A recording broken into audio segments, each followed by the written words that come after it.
இனிய காலை வணக்கம். நான் உளவதி தில்லத்தேவன் லண்டனில் இருந்து. பொறிச்சொல் 981வது.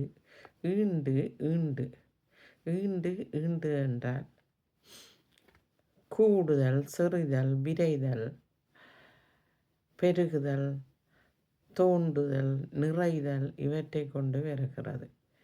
ஈண்டு என்ற சொற்பதம் நாங்கள் சாதாரணமாக அதனை பிரயோகிப்பது குறைவாகத்தான் இருக்கிறது. அதாவது இப்போது மழை காரணமாக இலங்கையில் வெள்ளப்பெருக்குகள் அதிகமாக இருப்பதனால் நுளம்புகளின் பெருக்கம் பெருகுதல் செய்த வண்ணம் இருக்கிறது. வெள்ளம் நிறைந்து வீதிகளும் வீடுகளும் வளவுகள் எங்கும் நிறைதல் செய்து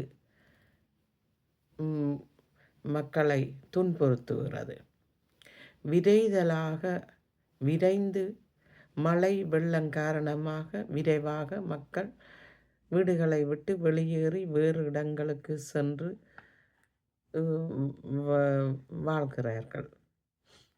செறிதல் நிறைந்த வயல்களில் நிறைந்த விதைகளை ஓரிடமாக போட்டுவிட்டால் அது செறிந்து போய் வளர்ந்திருக்கும். அதாவது செறிந்து கூடுதலாக வளரும். அதனை பிறகு பெரும்பாக நட வேண்டி வரும்.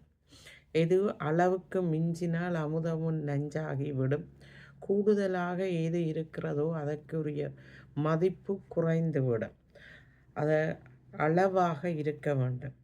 அதற்காக கூடுதலாக முளைத்த பயிர்களை வெவ்வேறு இடங்களில் நட்டால் அதனுடைய பலனை நாங்கள் பெற்றுக்கொள்ளலாம். நன்றி, வணக்கம்.